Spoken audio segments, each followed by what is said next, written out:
Loss is never just about the person who leaves. It's about what their absence reflects back at those who remain. When someone realizes you're gone, whether through distance, change, or by necessity, it's not just about missing you. It's about what they see in the space you left behind.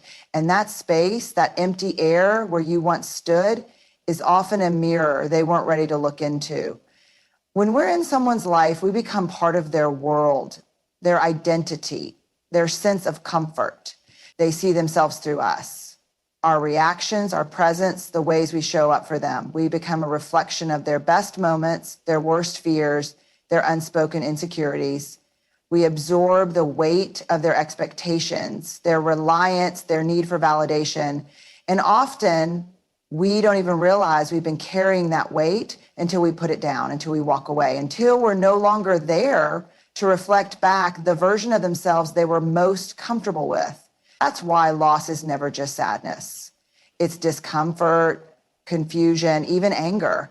Because when someone realizes you're gone, they are left to face themselves in a way they didn't have to before. They are left without the buffer, without the person who made things easier, without the dynamic that allowed them to avoid certain truths. Maybe they realized they took too much and gave too little. Maybe they realized they were loved more than they knew, or perhaps they see that they never truly valued what they had until it wasn't there anymore. Maybe they realize that without you, they feel smaller, less certain, less whole.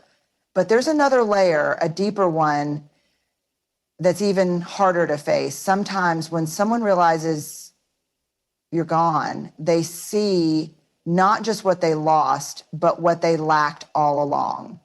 And that can be unbearable because maybe your absence highlights the fact that they didn't know how to appreciate you while you were there. Maybe it forces them to confront how they relied on you to fill spaces they were never willing to fill for themselves. Maybe it reminds them that they let you go when they should have fought harder to keep you. Or maybe it reveals something even more painful, that they never really knew you at all. Because loss isn't just about missing someone's presence. It's about missing who you were when they were around. It's about realizing that the version of you they built in their mind is no longer there to affirm them. And that's where the grief comes in, not just for you, but for themselves, for the version of their life that made sense with you in it, for the ease of avoiding reflection, for the comfort of not having to question. Some people will look into that mirror and face what they see. They will acknowledge the cracks, the gaps, the unspoken regrets. They will grieve not just you, but the parts of themselves they ignored while you were there. And maybe in time they will grow from it. But others will do what people do when a mirror shows them something they don't like. They will blame the mirror, curse it, turn away from it. They will rewrite the story to protect themselves. They will convince themselves that your leaving was the problem, not what it revealed. They will tell themselves that you were selfish for walking away, rather than admit that they made staying unbearable. And that is the truth of loss. It is never just about the person who is gone. It is about what is left behind. It is about the reflection, the reckoning, the undeniable moment when someone has to face themselves without you standing in the way. And whether they accept that truth or reject it, whether they learn from it or run from it, is not in your control. Because once you're gone, the mirror stays behind. And what they see in it is entirely up to them. There's a fine line between guilt and grief, one so thin that at times they blend into each other, making it almost impossible to separate what we feel from what we think we should feel. Guilt whispers that we've done something wrong, that our absence is a wound we inflicted, that walking away was an act of harm rather than self-preservation. Grief, on the other hand, does not demand blame. It simply exists. It does not ask for justification, nor does it require punishment. It is just the natural weight of loss. And yet, when we leave, whether it's a relationship, a friendship, or a situation that no longer serves us, guilt and grief often arrive together, tangled so tightly that we mistake one for the other. Guilt tells us we should have stayed longer, tried harder, bent more, given more. It convinces us that by choosing ourselves, we have betrayed someone else. It plays in our mind like a loop of what ifs, reminding us of every moment we could have handled differently, every word we could have said softer, every time we could have swallowed our own pain to ease theirs. Guilt is the voice that asks, did I make the right choice? Not because it doubts the answer, but because it wants us to suffer for it. Guilt makes us believe that our leaving caused their pain, when in reality, our absence only revealed what was already broken. Grief, however, is quieter. It does not demand penance. It does not twist the story into one where we are the villain. Grief is simply the ache of something that once was but is no longer. It is the space where laughter used to be, the silence where conversations once filled the air. It is the knowing that a chapter has closed, that no matter how necessary the ending was, it still carries weight. Grief does not accuse. It does not insist that we go back and undo what has been done. It just asks to be felt. The difficulty is that we often confuse the two, believing that the pain of grief must mean we made the wrong choice, that if we were truly right to leave, we wouldn't feel the loss so deeply. But that is not how life works. Even the most necessary endings bring sorrow. Even when we outgrow something, we can still mourn what it once meant to us. The presence of grief does not mean we were wrong to walk away. It only means that we were invested, that what we left behind mattered. And yet guilt manipulates that truth, twisting grief into something it was never meant to be. Sometimes guilt does not come from within us, but from those we leave behind. When people realize we are gone, their grief often transforms into blame. It is easier for them to say, you abandoned me, than to admit, I did not appreciate you while you were here. It is more comfortable to cast us as selfish than to acknowledge that they relied on us in ways that were never sustainable. When people grieve, they do not always do so gently. Sometimes their loss turns into anger, their sadness into accusation. They push their pain onto us, hoping that if they make us feel guilty enough, we will come back. Not because they have changed, not because they have done the work, but because they want relief from the discomfort of our absence. This is where the real battle between guilt and grief takes place, where we must learn to sit with the sadness of loss without letting it drag us back into places we were never meant to stay, where we must recognize that feeling pain does not mean we made the wrong decision, and that just because someone else struggles with our absence does not mean we owe them our presence. Guilt will try to convince us otherwise. It will try to make us believe that our pain is proof of our failure, that their grief is our responsibility. But the truth is, grief is natural. It is proof that something mattered. Guilt, however, is a weight we do not have to carry. When we leave, whether a relationship, a friendship, a job, or even an old version of ourselves, we don't just walk away. We leave behind a narrative, a version of the story that others will tell in our absence. And the thing about stories is that they aren't always told with honesty.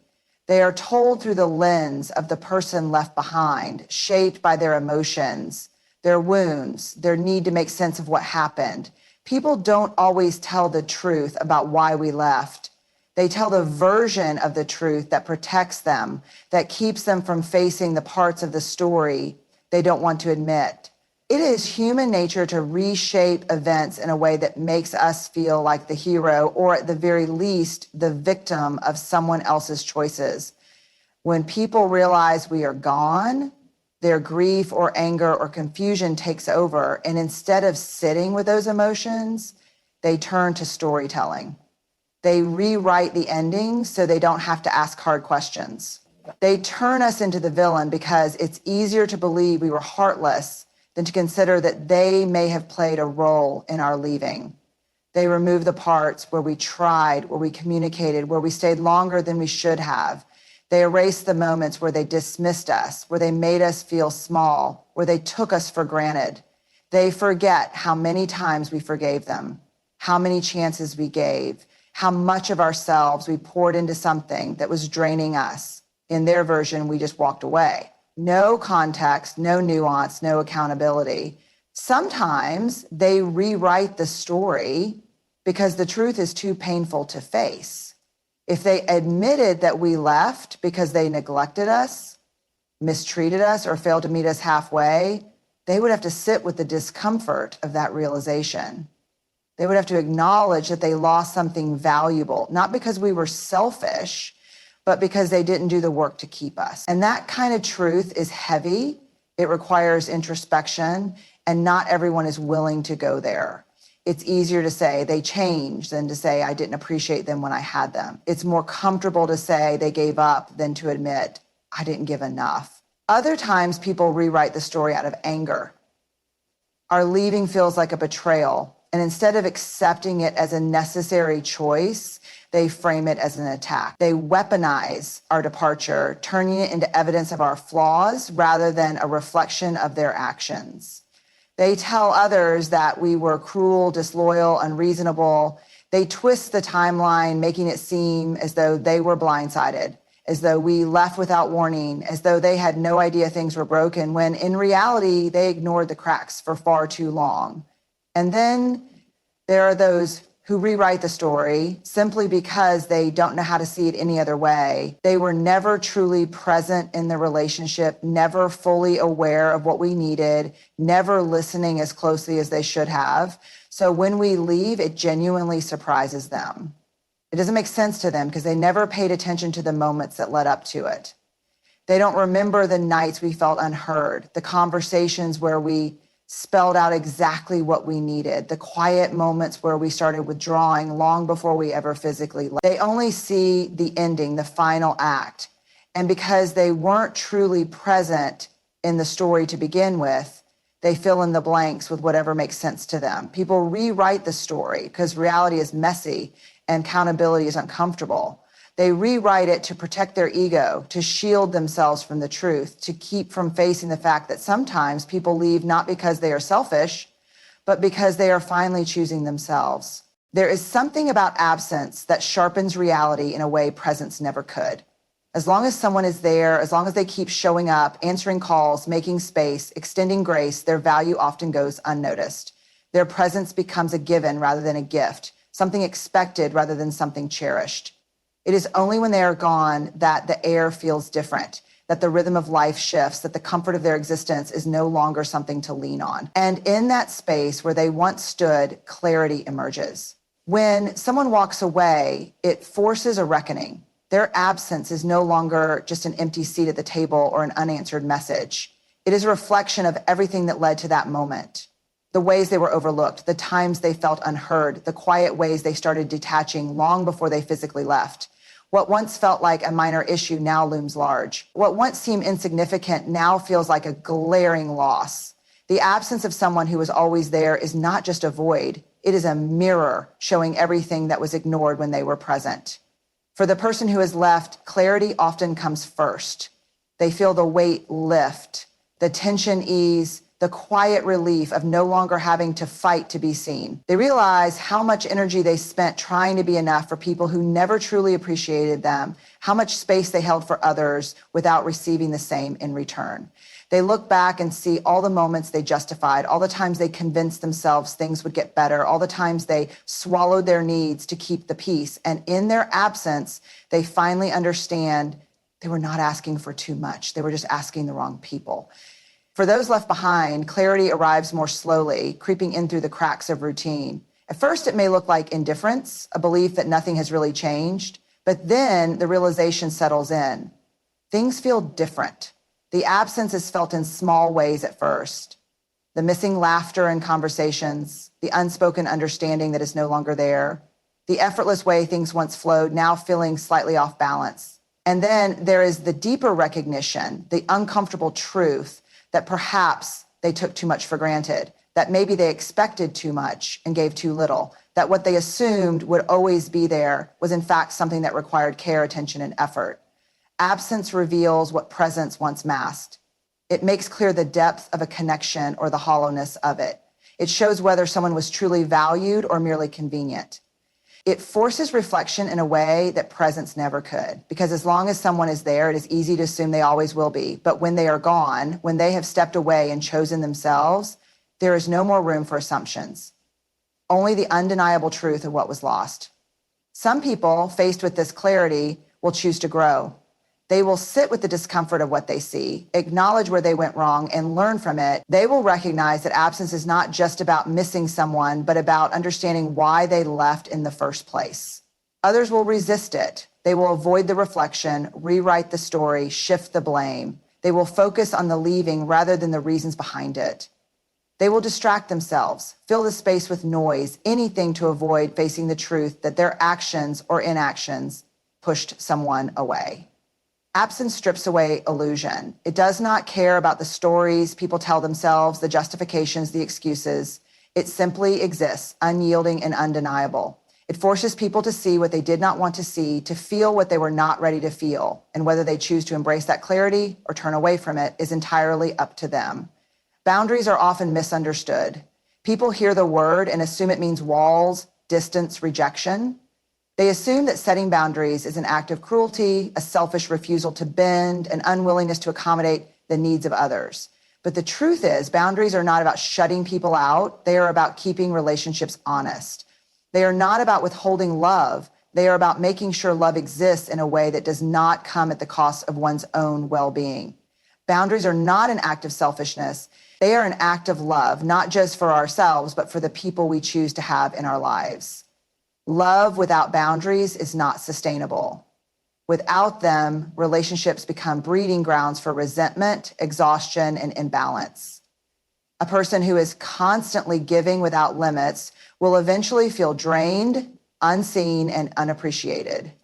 They will reach a point where their presence is no longer a choice, but an obligation, where their acts of kindness begin to feel like burdens, where their emotional labor is expected rather than acknowledged. Love should never feel like something we have to survive. It should not leave us feeling depleted, unseen, or taken for granted. Boundaries ensure that love remains something we can offer freely rather than something that is extracted from us. People struggle with boundaries because they confuse them with rejection. They assume that when someone says, I can't do this, or this is what I need, it means they are pushing them away. But boundaries are not about creating distance for the sake of it. They are about maintaining closeness in a way that is healthy and sustainable. A relationship without boundaries does not mean there is more love. It often means there is more dysfunction, more unspoken resentment, more unhealthy patterns that go unchecked. Boundaries do not weaken relationships. They strengthen them by creating clarity, mutual respect, and emotional safety. Setting a boundary is one of the most courageous things a person can do because it requires honesty, vulnerability, and self-awareness. It requires admitting what is and isn't working, what can and cannot be tolerated, what is needed in order for a connection to thrive rather than deteriorate. It forces people to be clear about who they are and what they will accept. And that level of honesty is uncomfortable for both the person setting the boundary and the person receiving it. It can feel disruptive. It can shake up dynamics that have existed for years. It can cause resistance, anger, and even guilt. But discomfort does not mean harm. The temporary tension of setting a boundary is far less damaging than the long-term harm of allowing unhealthy patterns to continue. Not everyone will respond well to boundaries. Some people will see them as a personal attack rather than an act of self-care. They will push back, demand explanations, make accusations. They will try to convince you that your needs are unreasonable, that you are being difficult, that if you really cared, you wouldn't create limits. But love is not about sacrificing oneself to keep others comfortable. Love is not about making ourselves smaller so that others can take up more space. If a relationship cannot exist without one person betraying their own needs, then it is not a relationship built on love. It is a relationship built on control, guilt, and imbalance. When boundaries are set with love, they create space for growth. They allow relationships to evolve rather than break under the weight of unspoken expectations. They give people the opportunity to show up in healthier, more intentional ways. They ensure that love is given and received in a way that feels good for both people, rather than becoming something one person carries while the other simply receives. Love without boundaries is not love. It is sacrifice. And love should never require the abandonment of oneself. It is a hard truth to accept, but no matter how much you love someone, no matter how deeply you care, you are not responsible for their healing. You can hold space, you can offer kindness, You can be a source of support, but you cannot do the work for them. Healing is a journey that only the person in pain can take, and no amount of love, patience, or sacrifice can substitute for the inner work they must be willing to do for themselves. It is easy to fall into the role of fixer, to believe that if you just love someone enough, if you give them enough time, if you are patient enough, they will eventually find their way to healing. You tell yourself that if you stay, if you keep showing up, if you absorb their pain, somehow it will lighten their burden. But healing does not work that way. No one can heal by proxy. No one can be made whole simply because another person is willing to break themselves in the process. People carry wounds that existed long before you arrived in their life. They have pain that was not created by you, and yet it is tempting to believe that you can be the one to erase it. That if you love them gently enough, if you hold them carefully enough, if you prove to them that they are worthy, they will finally let go of the things that haunt them. But healing is not something that can be gifted. It cannot be forced, bargained for, or earned. It is a choice. And if they do not choose it for themselves, all you will do is exhaust yourself trying to fix something that was never yours to fix. There is a difference between supporting someone and saving them. Supporting them means standing beside them as they do the work. Saving them means trying to do the work for them. One is love, the other is self-abandonment. It is not your job to convince someone to heal. It is not your job to carry them so they do not have to walk the difficult path themselves. You can offer guidance, but you cannot force them to listen. You can show them love, but you cannot make them receive it in the way you intend. Some people will choose their wounds over healing. Some people will choose the comfort of their pain over the discomfort of growth. And no amount of effort on your part can change that. When you make yourself responsible for someone else's healing, you begin to lose. You sacrifice your own peace, your own well-being, your own emotional health in the hope that if you just give more, love harder, stay longer, they will finally become the version of themselves you know they can be. But what happens when they don't? What happens when they continue to make choices that hurt not only themselves, but you? What happens when they refuse to take accountability, when they refuse to do the hard work, when they expect you to carry the weight of their healing while they remain unchanged? It is not unkind to step back. It is not cruel to let someone face their own pain. In fact, it is often the most loving thing you can do, because when you remove yourself from the role of healer, you give them the opportunity to take responsibility for their own growth. You allow them to confront their own patterns, their own wounds, their own choices. And while some may resent you for it, while some may try to make you feel guilty for not staying, the truth remains you were never meant to be their savior. You can love them, but you cannot heal them. You can care for them, but you cannot complete the work they refuse to begin. You can hope for them, but you cannot live their journey for them. Healing, boundaries, absence, and personal responsibility are all intertwined in the way we navigate relationships and self-worth. We often believe that love means sacrifice, that presence guarantees appreciation, that rewriting the past changes the truth, and that we can carry others through their pain. But true love, whether for ourselves or others, is not about losing ourselves in the process of saving someone else. It is about understanding that absence creates clarity, that people will rewrite the story to fit their own reality, that boundaries are not rejection, but an act of love, and that no matter how much we care, we are not responsible for someone else's healing. Choosing ourselves is not selfish. It is necessary. And sometimes the greatest act of love is knowing when to stay, when to walk away, and when to let go.